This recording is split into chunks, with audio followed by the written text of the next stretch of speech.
Olá a todos, 12 horas e 13 minutos pela Band Amazonas, a emissora mais popular do nosso querido estado. Desejamos a todos uma boa tarde, a você da capital, você de Manaus, a você amigo telespectador do interior.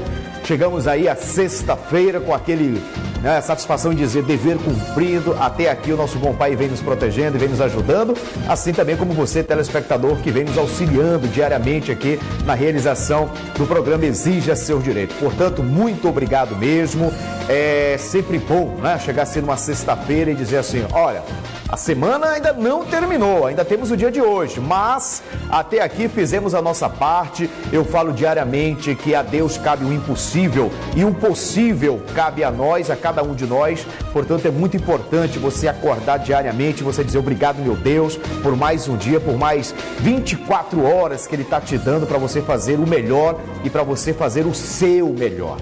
Então é muito importante, independente da situação, independente das circunstâncias, é muito bom você procurar fazer o seu melhor naquilo, em tudo, seja na sua vida pessoal, seja na sua vida familiar, na sua vida profissional. Procure sempre fazer o seu melhor, para você ter aquilo que a gente chama de satisfação e, acima de tudo, consciência tranquila. Porque quando a gente chega ao final de mais um dia, quando você coloca a sua cabeça no travesseiro, você pode dizer, fiz o meu melhor. Dei o melhor de si para poder fazer algo bom também pelo próximo. E esse é o nosso grande objetivo diariamente aqui pela nossa Band Amazonas. Portanto, obrigado pela sua audiência. Pode aumentar um pouquinho mais aí o volume do seu televisor, porque estamos no ar com mais uma edição do programa Exija Seus Direitos.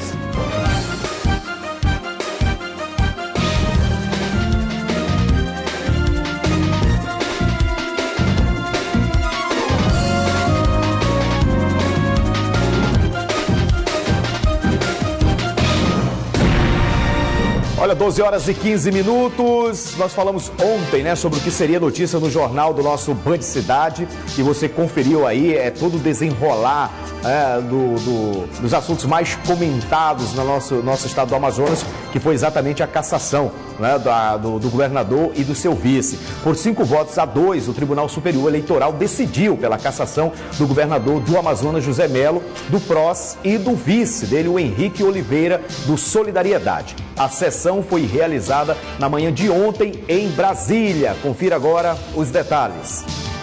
A sessão, que resultou na manutenção da cassação do governador José Melo e do vice Henrique Oliveira, foi aberta com o voto da ministra Luciana Lócio, que havia pedido vistas do processo. A ministra acompanhou o voto anteriormente declarado do relator da matéria, ministro Napoleão Filho. Eu acompanho o eminente relator para prover o recurso, dando provimento aos recursos para reformar o acórdão regional e julgar improcedente a representação, todavia, com esses fundamentos um pouco diversos, mas que eu trouxe a conhecimento de todos, e negando seguimento ao recurso do Partido Solidariedade Estadual, prejudicado o agravo regimental interposto pela Procuradoria-Geral Eleitoral. O primeiro voto divergente veio do ministro Luiz Roberto Barroso, que é membro substituto do tribunal, e pediu para ler o voto antes dos demais. O voto que pedia a cassação de Melo e Henrique Oliveira foi acompanhado em seguida por todos os ministros. Primeiro, o Edson Fachin. Nessa circunstância, o voto do ministro Barroso confortou a percepção que eu já houvera formado ao início dessa deliberação, e peço vênia ao eminente relator e eminente ministro Luciana Lócio para acompanhar a divergência na conclusão, inclusive, além da cassação como proposta, com o tópico atinente à realização das eleições, como não poderia deixar de ser, nos termos da legislação vigente. Em seguida, foi a vez do ministro Antônio Herman Benjamin. Eu analiso as provas e chego à conclusão, com as vênias ao eminente relator e à eminente ministra Luciana Lócio, que os autos revelam provas devastadoras de prática de captação ilícita de sufrágio. O ministro Admar Gonzaga ainda trouxe no voto a participação da empresária Nair Blair, que foi presa pela Polícia Federal com dinheiro e recibos no período de campanha. Portanto, senhora presidente, eu acompanho na conclusão também o eminente ministro Luiz Roberto Barroso, e assim como fez o ministro Herman Benjamin, eu acompanho a divergência, agregando a essa divergência a conduta vedada aos agentes públicos escritas no dispositivo apontado em meu voto. É assim que voto, senhora presidente. O último voto, e que já não mudaria o resultado do julgamento, que estava em 4-2, foi da ministra que presidia a sessão, Rosa Weber, que votou de forma breve. Eu cumprimento do fundo da alma o eminente ministro Napoleão pelo voto percussiente, cuidadoso, como só ia acontecer, da mesma forma o voto da eminente ministra Vistora, que refletem uma posição extremamente respeitável sobre o tema. Mas peço vênia para deles divergir e acompanhar a divergência aberta pelo ministro Luiz Roberto na íntegra. O resultado, 5-2 a favor da cassação de José Melo e Henrique Oliveira, que são acusados de compras de votos nas eleições de 2014. A ação foi proposta pela coligação adversária Renovação e Experiência, encabeçada pelo senador Eduardo Braga. Muito bem. Olha, todo o julgamento na íntegra, inclusive você pode assistir e rever quantas vezes você quiser, inclusive no meu site, né? Eu tenho lá o site, o www.marcosabadim.com.br. Inclusive eu fiz uma matéria sobre isso e também coloquei lá na íntegra, né, todos os votos aí dos ministros. E após o resultado do julgamento que decidiu pela cassação do governador José Melo e do vice, surgiu vários questionamentos de qual, né, vai ser o futuro do Poder Executivo do Estado, que vai, inclusive, passar por novas eleições. O repórter Tiago Gonçalves, ele traz os detalhes. O clima de tensão fez a maioria dos deputados da base aliada ao governo do estado deixarem as cadeiras vazias na manhã desta quinta-feira. Enquanto isso, era realizada uma sessão de homenagem ao Dia do Policial. Esse parlamentar da oposição aproveitou para comentar o resultado do julgamento pelo Tribunal Superior Eleitoral, que confirmou a cassação do governador José Melo e do vice Henrique Oliveira. O TRE já tinha cassado e, a nível agora nacional, no caso do TSE, confirma, né, todas as documentações e todas as provas que envolveu o processo de compra de votos e, no caso, da corrupção eleitoral. A cassação foi assunto comentado no cenário político nacional, inclusive. Além de confirmar a cassação do governador do Amazonas, o TSE também convocou nova eleição para o governo do estado. O que eu estou propondo é a realização de novas eleições no prazo e na forma previstos na legislação atualmente em vigor. O mais importante disso tudo foi a interpretação nova que o Tribunal Superior Eleitoral deu na legislação, no Código Eleitoral Brasileiro. Ela diz, por exemplo, que o que vale hoje é a Lei 13.165 de 2015.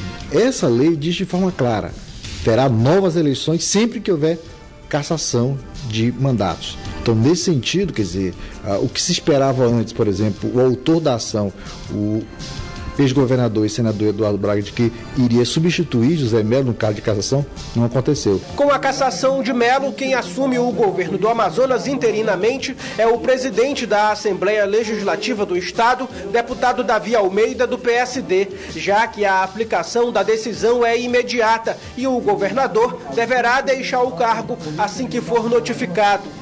O advogado de defesa disse que vai recorrer da decisão, que ainda pode chegar ao Supremo Tribunal Federal. São dois recursos possíveis, os embargos de declaração e o recurso extraordinário.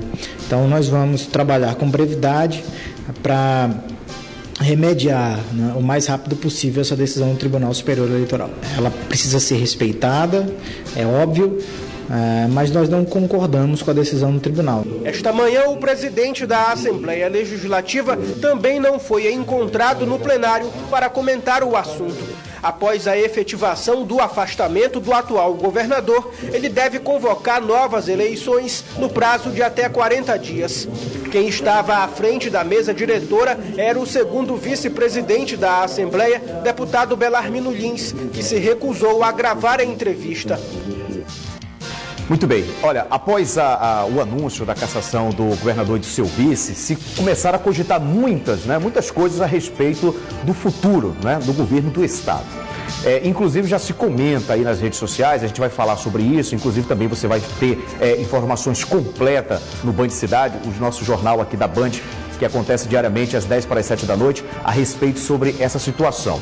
Já existe aí alguns comentários nas redes sociais, alguns blogs, alguns sites estão falando que o presidente da Assembleia, ele inclusive já tem o intuito aí de pedir, né, ao TSE que sejam feitas eleições indiretas, né? Aí vem várias alegações, a questão do prazo curto, do curto prazo, a questão também do dinheiro que seria necessário para isso, estimula-se aí mais de 17 milhões, mas tudo isso ainda é especulação. A gente sabe que a decisão final, quem dá em Brasília, não é isso? É o Tribunal Superior Eleitoral. Pela lei, né? A gente, claro que é um leigo, mas falando sobre isso, a gente sabe que deveria e deve acontecer sim eleições, né? Eleições diretas, ou seja, a população do estado do Amazonas volta às urnas para decidir quem será o governador do estado do Amazonas. Inclusive, falando sobre isso, a Justiça Federal do Amazonas realizou na tarde de ontem audiência para ouvir testemunhas, né, de acusação da denúncia apresentada contra a empresária Nair Blair, apontada como pivô da cassação do governador José Mello. Ela é suspeita de desviar mais de 2 milhões de reais de recursos públicos em outro processo anterior ao que levou à cassação do governador do Amazonas e do seu vice. A Flávia Moura traz aí os detalhes.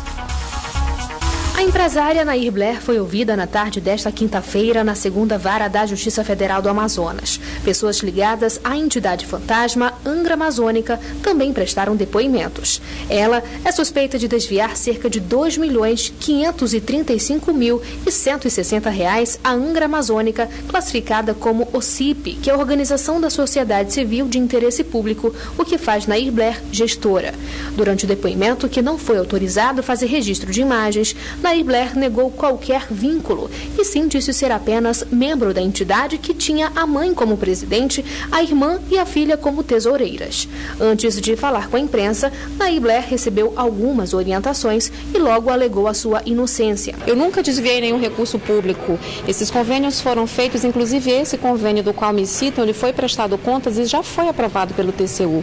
Não existe falsidade ideológica porque comprovadamente nós provamos que temos um endereço fixo aqui e que residimos em Manaus e que a minha família é detentora desse imóvel, inclusive consta nos autos da Prefeitura de Manaus, comprovando realmente a nossa verdade nos fatos. A Angra Amazônica recebeu cerca de R$300 mil do Ministério da Cultura para os ensaios das tribos de Parintins, R$50 mil do INPA, que é o Instituto Nacional de Pesquisas da Amazônia, para estabelecer um programa de cooperação técnico-científico e mais R$2.185.160 do Ministério da Cultura para a celebração de um convênio para a realização do Ano Novo temático da Amazônia. Não aconteceu, não houve desvio de recurso, não houve desvio de finalidade. Eu gostaria de mais uma vez conclamar a população e tentar, para que elas possam me ajudar, para tentar compreender a quem possa interessar, vincular um crime que não ocorreu e com provas nos autos que não dizem a verdade. A tese de defesa de Nair Blair será avaliada agora pelo Ministério Público Federal no Amazonas. Caso seja condenada, ela deverá reparar os danos causados ao erário no valor mínimo de R$ 2.535.160. Não houve a comprovação correta do dinheiro público, do emprego do dinheiro público. Então, muito da documentação que nós precisamos, enfim, que nós utilizamos na ação penal, ela já veio do Tribunal de Contas da União. Então, em audiência, nós de fato não tínhamos muito o que fazer, senão comprovar alguns fatos um pouco laterais. A respeito da autoria, se ela realmente é responsável ou não, isso será melhor avaliado agora ao final da ação. E o Ministério Público, nós vamos oferecer um parecer a respeito da questão. A empresária Nair Blair é suspeita de falsidade ideológica e crimes de peculato.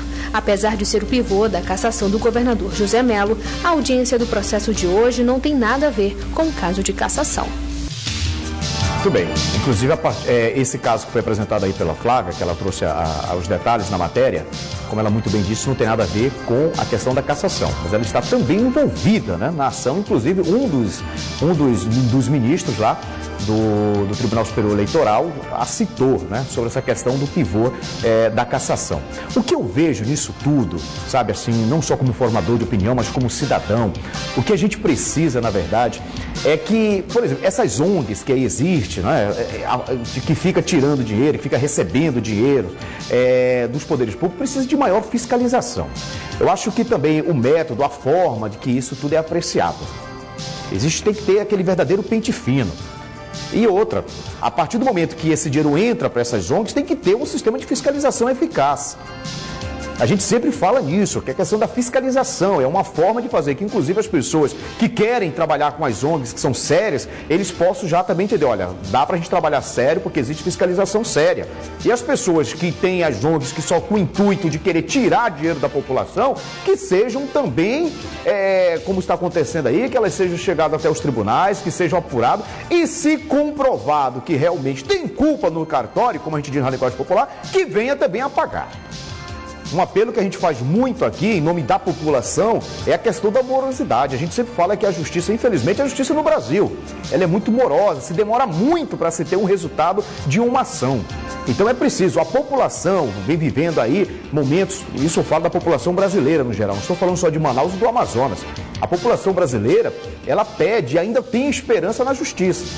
E muito bem falou, inclusive, a presidente, né, Carmen Lúcia, a presidente do Supremo Tribunal Federal, ela disse que são nesses momentos, assim, caóticos, né, usando outra palavra, em que a justiça pode se sobressair, que ela pode ganhar, na verdade, mais credibilidade pela população. Que são nesses momentos, assim, difíceis que a população está passando, que o Brasil está passando, é que a justiça pode provar de fato e de direito que é soberana e que está ali realmente para que a lei seja cumprida. Olha, medidas contra jogos virtuais que incentivam, né, jovens à automutilação e ao suicídio foi tema de uma reunião realizada ontem na Câmara Municipal de Manaus. Já existem, inclusive, projetos voltados a esse assunto. Uma escola localizada na Zona Sul de Manaus criou uma atividade com 50 desafios que garantirão o sucesso das crianças. A Gabriela Moreno, ela fez uma matéria e traz os detalhes para você. Representantes escolares e conselheiros tutelares participaram da reunião na Câmara Municipal de Manaus na manhã de hoje, que debateu assuntos sobre a automutilação e suicídio de crianças e adolescentes. O objetivo da reunião é discutir medidas para traçar ideias contra esses atos e jogos virtuais que incentivam essas práticas. Chamar as instituições que possam exercer um papel influente na prevenção desses problemas. O que hoje aqui é exatamente a atenção dos pais voltado para esses adolescentes, né? A criança e o adolescente, a lei diz que ele tem que ter prioridade absoluta. E o que nós entendemos como prioridade absoluta? A atenção dobrada 24 horas. Para que a sociedade, os pais principalmente responsáveis, eles tomem fiquem a par da situação, que muitas das vezes eles não sabem o que está acontecendo com os filhos. Essa instituição de ensino, localizada na Zona Sul de Manaus, está apostando em medidas para combater esses atos. A coordenação criou o desafio Boletim Azul, que consiste na prática de 50 atividades escolares e familiar. Envolve desde a sua comunhão pessoal com Deus, envolve o relacionamento com seus familiares, honrar pai e mãe, envolve fazer serviços domésticos, varrer uma casa, lavar um banheiro, arrumar sua cama, principalmente, como a parte da escola, ser pontual, ser assíduo, não colar as provas, não ficar em recuperação paralela, e se ficar, que seja para melhorar a sua nota. No dia 16 nós vamos lançar oficialmente, onde eles vão receber a parte impressa dos 50 desafios, vão colocar o nome deles e vamos explicar mais ainda sobre esse desafio do Boletim Azul. Ao final de todos os desafios cumpridos, o estudante vai ganhar uma medalha de mérito acadêmico. Mas olha, não pode ter nenhuma nota vermelha na escola.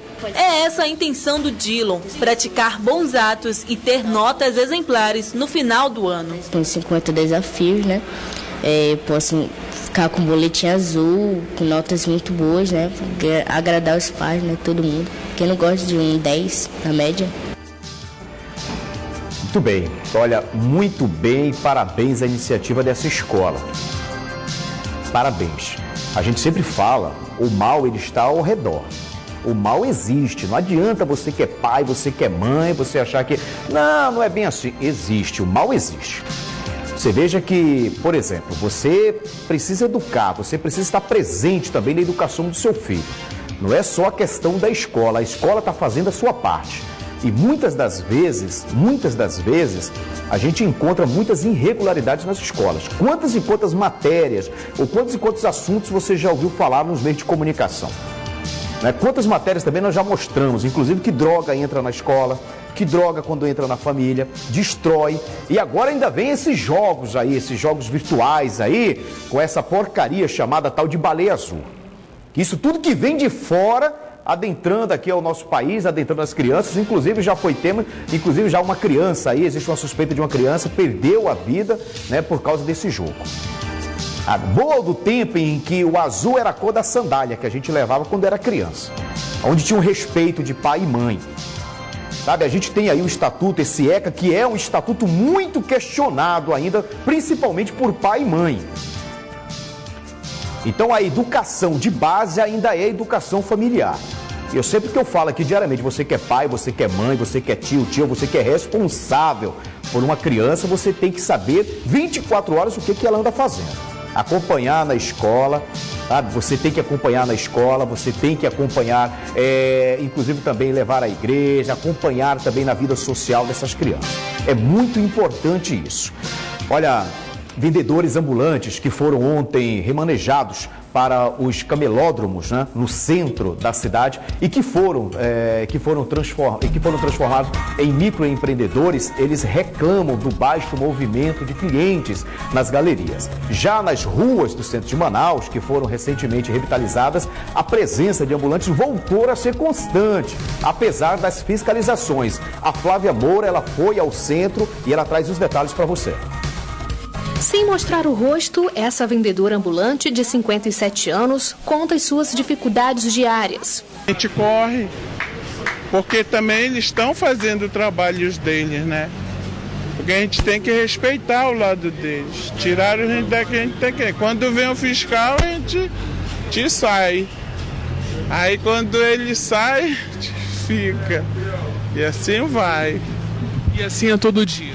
Assim é todo dia, porque eu tenho que levar o pão de cada dia para minha casa. Eles estão nas vias mais movimentadas do centro de Manaus em busca de clientes. Na Avenida Eduardo Ribeiro, recentemente revitalizada pela Prefeitura, os ambulantes carregam as mercadorias nas mãos porque sabem da proibição. É que fica mais fácil ir embora na hora que chega um fiscal da Prefeitura. É que a senhora sabe que não pode, mas por que insistir? Eu insisto porque eu não vendo, eu dependo desse meu trabalho. Como diz a história, eu tenho 57 anos. Os vendedores ambulantes que são flagrados vendendo produtos irregulares na área central da cidade são notificados e têm a mercadoria apreendida. Além de DVDs piratas, perfumes falsificados, produtos importados, são encontrados, inclusive durante as fiscalizações, facões e artigos de lutas de artes marciais. Material perecível que é apreendido, a gente traz para cá, vai ser doado. Já que é um material perecível, como fruta, verdura, a gente doa para instituições de caridade. Aí qual delas? Dr. Thomas, Vicente de Paula lá no Educandos, que é um lá para idoso. Tem um outro, Manuel Marçal, aqui no Japim, e tem o Jamel Dolly também, que de vez em quando a gente doa algumas coisas para eles, fica lá no Moazinho. Segundo a Prefeitura, as fiscalizações para combater esse tipo de comércio são diárias na área central da cidade. Mas para o presidente da Associação do Comércio Formal, não são suficientes. Está deixando a desejar muito em relação à fiscalização, aonde nós tiramos modelo de outras prefeituras em outros estados. A Prefeitura equiparou essa secretaria, deu estrutura para essa secretaria trabalhar em em cima dessa fiscalização. Em Manaus está sendo feito de forma diferente. Cerca de 1.400 lojistas que passaram de camelôs a microempreendedores individuais encaram baixo movimento nas galerias populares que foram construídas justamente para desafogar as ruas do centro histórico de Manaus do movimento de vendedores ambulantes. Os lojistas têm a sua loja fixa, tem o seu número, tem o seu CNPJ, você pode recorrer, questionar se deu problema na mercadoria, né? Sem contar que você pode estar comprando na rua uma mercadoria furtada, porque o que mais existe hoje na área central é a questão do furto, do roubo mesmo. A pessoa rouba no terminal da Matriz e vai vender, comercializar na Eduardo Ribeiro, na esquina. Olha, é um assunto polêmico, sempre foi, desde os primórdios, esse negócio de camelô. Sempre foi. Existem 3 pontos. Existem as pessoas, inclusive existe uma teoria, e é uma teoria verdadeira, que diz que o camelô ele existe há muito tempo. E o camelô, ou seja, aquele que se diz, olha, eu sou camelô, é aquele que vende nas ruas. Eu acho o seguinte, o que não pode acontecer, como muita gente fala, inclusive muitos que são camelôs também defendem, é a forma de como era antigamente aqui em Manaus. Porque existiam os camelôs profissionais, que tiravam dali o sustento para sua família, mas também a gente não pode negar que existiam aquelas pessoas que se aproveitavam da profissão de camelô, inclusive para servir ali de intermediário de roubos, como você viu aqui na matéria. Próprios camelôs falando isso. Inclusive criando um comércio desleal com os outros que realmente compram sua mercadoria, pagam aquele preço para poder revender. E outra questão, que é uma ideia muito salutável, que são as galerias, que foi uma forma de tirar as pessoas do anonimato, ou seja, tirar a pessoa da ilegalidade, uma forma de dar uma estrutura, mas é preciso também revitalizar no sentido de quê? Ter opções para que a pessoa vá até lá comprar aquele produto. Porque a essência do camelô, e muitas pessoas podem e têm todo o direito de discordar de mim, a essência do camelô é a questão da eventualidade, ou seja, o cidadão está passando ali, ele vai fazer qualquer coisa, ele vê o camelô ali, ele aproveita para comprar. Não é que a pessoa vá direto, sair da sua casa para ir até o camelô fazer uma compra, ele não faz isso. Quem entende de marketing, quem entende de propaganda, sabe muito bem do que eu estou falando. Então, ou seja, é uma iniciativa louvável, a questão das galerias, inclusive a questão de higiene. O centro ficou melhor para você andar, a forma que era realmente não tinha condições. Muitas pessoas se aproveitavam, como eu falei anteriormente, da situação para roubar. Os números de assaltos no centro da cidade eram uma coisa alarmante. E as pessoas se escondiam, inclusive vendiam o próprio furto do roubo para alguns que trabalham como camelô.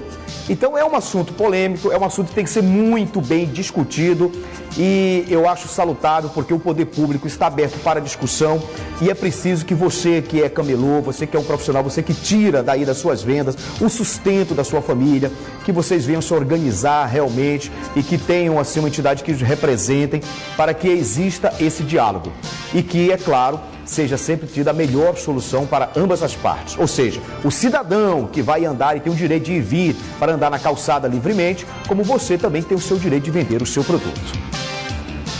Olha, já são 12 horas e 40 minutos, o tempo hoje está passando rápido, né? Porque é sexta-feira, mas vamos fazer o seguinte, vamos intervalo comercial que é rapidinho e daqui a pouquinho a gente retorna.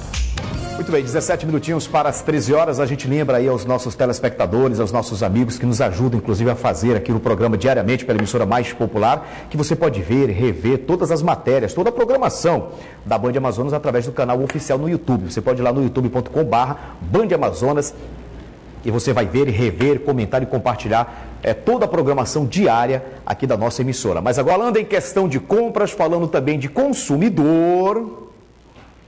Você sabe que diariamente aqui a gente abre espaço também para você que é cliente, você que é consumidor, tirar a sua dúvida. É um quadro que vem conquistando realmente não só a capital, mas também como o interior. É o nosso quadro Fala Consumidor. Se eu pagar essa dívida, eu vou perder minha casa, pra cima para pegar o dinheiro da gente. Se, por exemplo, eu quero quitar o meu carnê antecipadamente, todas as prestações... E a loja não quer me dar desconto. Será que a loja está certa? Dona Maria, essa situação infelizmente acontece e aqui no Procon Manaus a gente recebe muita denúncia quanto a isso.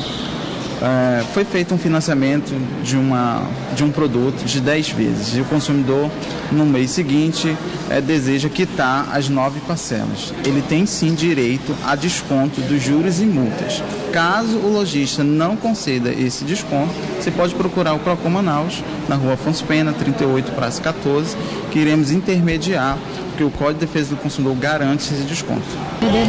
Estão botando pra cima pra pegar o dinheiro da gente. Muito bem, você sempre fica muito bem informado aqui com dúvidas, né, dos nossos telespectadores. Bom, você sabe que diariamente aqui, de segunda a sexta, às 10 para as 7 da noite, tem o Band Cidade. E é claro, você vai conferir os destaques, hein? Tudo que é notícia no jornal de qualidade, o jornalismo de verdade. Coletiva TRE sobre a cassação. Inclusive, neste momento, o TRE concede coletiva para falar sobre a cassação do governador do Amazonas, José Melo, por 5 votos a 2. O Tribunal Superior Eleitoral confirmou ontem a cassação do mandato do governador. Ele foi condenado por compra de votos nas eleições de 2014, quando foi reeleito no segundo turno com 55,5% dos votos. A decisão tem efeito imediato. Olha, sobre a questão da segurança pública, inclusive lá no presídio, né, no Vidal, a cadeia pública Raimundo Vidal Pessoa, no centro de Manaus, passou por revista na manhã de hoje. A Vidal Pessoa foi reativada após a série de ocorrências em outras unidades prisionais aqui de Manaus. A expectativa, na verdade, é que a desativação da cadeia ocorra ainda nesse mês de maio. Bom, o balanço sobre as operações Pacificador, a Operação Pacificador, que tem o objetivo de reduzir os índices de homicídios, inclusive tráfico de drogas na zona sul de Manaus. A Polícia Civil do Amazonas deflagrou na manhã desta sexta-feira a Operação Pacificador, inclusive naquela área ali da zona sul, mais de 180 policiais participaram desta ação. Portanto, os detalhes dessas notícias e outras informações você vai conferir às 10 para as 7 da noite aqui na Band Amazonas com o nosso jornalismo Band Cidade. Bom, sexta-feira vou ficando por aqui, se nosso bom Deus permitir. Na segunda-feira estaremos de volta, mas continue com a emissora mais popular do nosso querido estado. Vem aí o programa da nossa gente. Hoje tem muita música ao vivo aí, tá bom? Na programação. Portanto, continue. Fiquem todos com Deus. Um abraço e até segunda.